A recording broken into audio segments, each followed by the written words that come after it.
supposed to have left, so he is going to be looked at, and have no information on him yet. Um, we'll find out later today on him.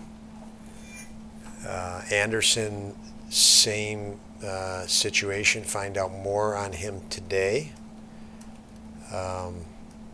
Being Monday, we had him get a look further at him today. And then who else wasn't out there? Maintenance days for Samuelson. Hinestroz has a family matter. And then Eakin was a day-to-day. Has Eakin been fighting through that because he hasn't played?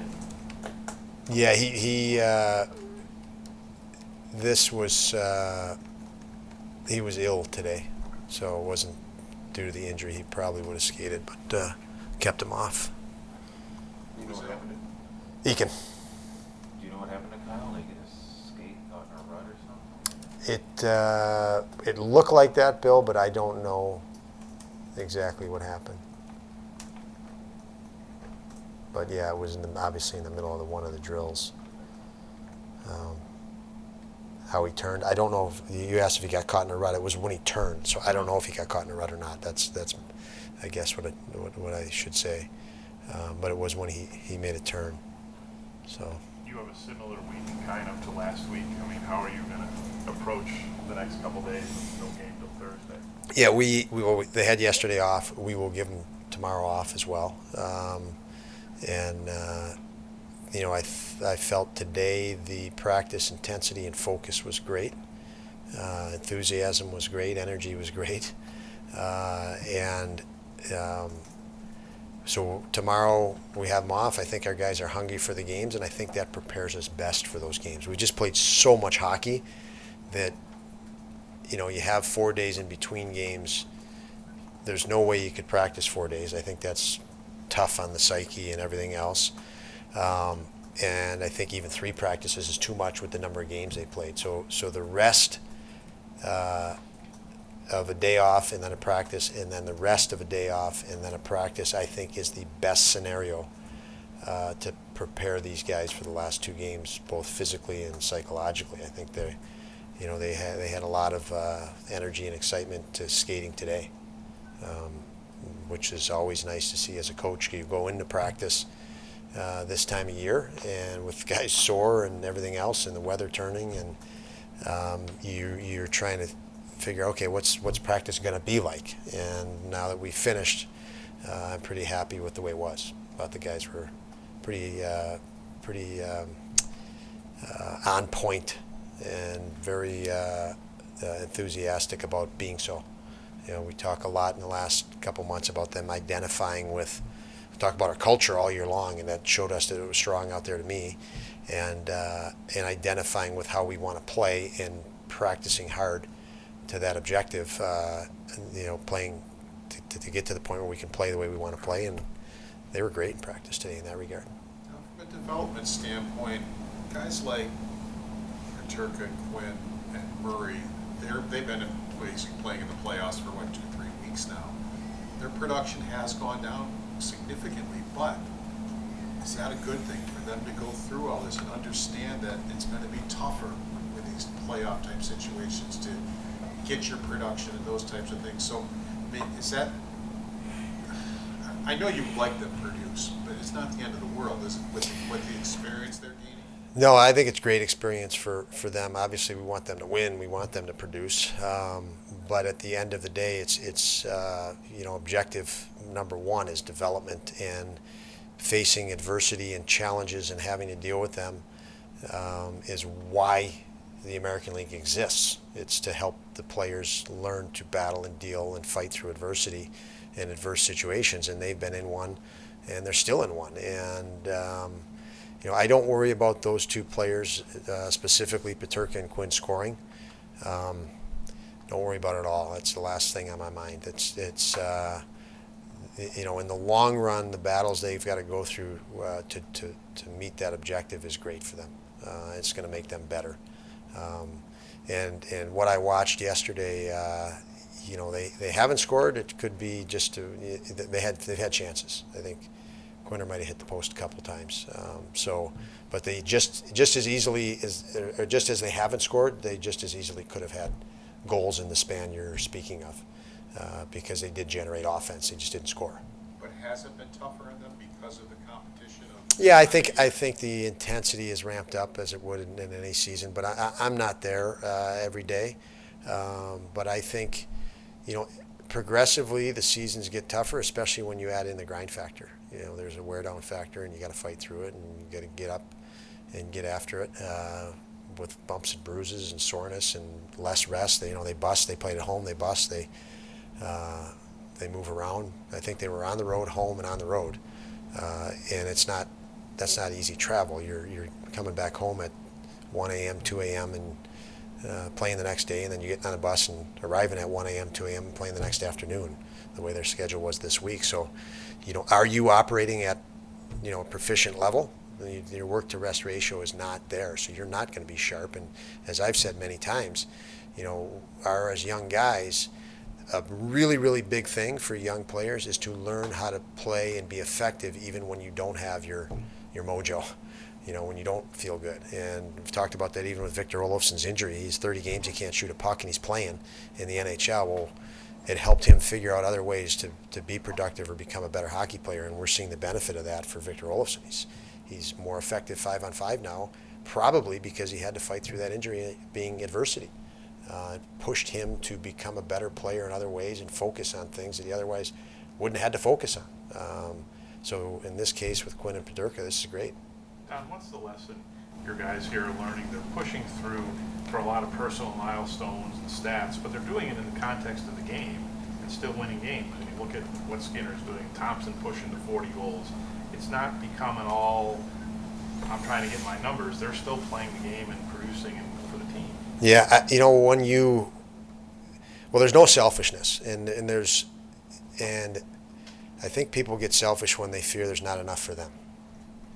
And we want to create a culture where you don't fear whether there's not enough for you. There is enough for you, and there's more for you if we get this whole thing going right. If the team is better, there's going to be more for you. And I don't think that's anything conscious. I think that's all subliminal. That's all subconscious, and it's a feel. And I see that with our guys. It's what we wanted to do as an objective. Get to that, create a culture of, selflessness in the sense you're working for your team and teammates, and you're happy for your team and teammates. And, you see Owen Power score his first goal, and immediately Skinner's in the net digging the puck out immediately. Skinny gets jumped by a guy the other night, and immediately Tomer jumps in there, and so does 3 other guys. And it's instinctive now that you see how quick they respond to the team and teammates. And it's same thing with the accolades. They know they're not worried about their next goal or their next reward individually, because they know it's going to come. There's a comfort and a calm within that, and I think that's what these guys have built, what we've been able to build here. So, I think when you think of, anybody reaching career milestones, I think they feel that they can, and we do as coaches. I hope they get this from us. There's more. Like, you can do more. Even when Tage hit his 30th, him and I had a talk, and I know you're going to score more. You know you're going to score more. So we can celebrate this, but let's onward and upward. Let's go. There's still more for us, and I think that's the real catch. I think there's a lot of career highs established this year, but I also feel that these are guys that feel that, okay, this might be a career high, but there's a lot more for me in the future, and that's a great energy to have and be around. Don, how do you balance that offensive success down the stretch, especially the last few weeks, with knowing the season's cut short? Does it make it sting more, or how do you use that culture to bring motivation? Yeah, there's no sting. Nothing stings, because it's all about progress. It's all about getting better, and so I think we've talked about it during the year. There is no negative. I mean, bring it on, because it's only going to make us better. It's going to show us what we need to work on. It's going to show us how we can get better. We'll figure it out, and we've been confident from day one in saying that, and within that locker room, we'll figure it out. Give us your best game. We went into a stretch of games against top teams in the league, and our guys were excited for that because they knew at the end of the day it's going to make us better. It's not going to make us worse. And I credit our guys for that. And so, there's no sting to the end, to the season ending. There's continual excitement for what lies ahead. And I think, what lies ahead immediate is the next game or two. And then an off season, and I know these guys have targets in the off season. I just know it. I see it. They're looking ahead and saying, you know what? It might be a bummer that the season ends, but I know I'm going to be better in September with the training I'm going to do in the off season. And I can see it and I can feel it. I've been around players long enough to know that group has that psyche, mentality, and that's nice. We talk about Tage's goal scoring so much, but the other aspect of this game, the playmaking has gone to another level. I talk about how his vision changed when he went to center, but what else has helped him reach another level as a playmaker? I think we've helped him, and if there's anything, I guess we helped him. I would hope we helped him gain a calm and a confidence, and he's playing with that. It looks like he's gained a calm and confidence. I would like to think we were part of that as a coaching staff and organization, more than just the coaches, and just saying, hey, we have this confidence in you. Just go play.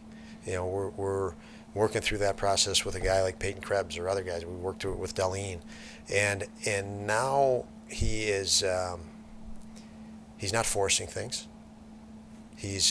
When you're not forcing things, you're able to read plays better. A lot of times you pick up a puck as a young guy or a guy without a lot of much experience, and you're almost trying to prove your skill set. And so you force a play, you press a play. I want to make a play here. And Tage is at a point now where he's like, I don't have to make a play here. If there's a play to be made, I am going to make it. And I'm going to extend the possession long enough to see if that might open up or that might open up. So he's actually seeing layers of options, not the only option that he wanted, per se. And he has enough skill to keep the puck and keep the opponent at bay, and that's what we're seeing him do. He's using his size and his skill not to necessarily attack a guy, but to buy himself the time to recognize what options may be opening. And all great players seem to do that better than the next tier. And he's moved himself into that category where he buys himself time and space, creates time and space to wait for defensemen to flinch or hesitate, back off, and you see him executing a lot in that realm. And as far as his pursuit of 40 goals, like you say, guys aren't getting caught up in numbers, but do you think that would be, if he was able to hit that would be something That'd be great. Share it? Yeah, it'd be great. I think the whole team would be happy. I'd be happy for him, no question. And there's no question that I can tell you right now, if we have a situation where there's an empty net on the other end and I'm on the bench, I'm like, wow, why wouldn't I get him out there? Give him. I mean, he's earned it. He's worked it. He's worked for it. It'd be nice to give him that, and he's defensively responsible. If he wasn't defensively responsible, I would think otherwise. But no, those things go through my head, is what I'm saying. And he's put the work in. I think the teammates would love that for him. So I think that would be all good. But we still have to play the game and focus on the game, and then those things take care of themselves. And I believe the guys are to that point. They know if they take care of their business, those rewards of goals and more goals follow. And that's what I like about our group right now. They're on task, pretty focused and committed to that. And you did that Saturday. I mean, he's responsible, but he was out there when that was empty. Yeah. But you were thinking that, right? Yeah, it did cross my mind, Mike. Don't tell anybody that, but yeah, it did cross my mind. So yeah, he's like I said, if those you want as a coach, when you want to see your guys get individual accolades too. I can tell you that right now. I love it when our guys get the individual accolades, and this is a group that shares in that there's that selflessness within this group that's great. Dahl's is an NHL All-Star. He went to the NHL All-Star. I mean, he doesn't walk in that locker room with any NHL All-Star swagger. He's a teammate and a friend like everybody else in that locker room, and that's pretty neat to see as a coach. So when you see your guys get rewarded or awarded for things, it is nice knowing who these guys are as people. So it's fun.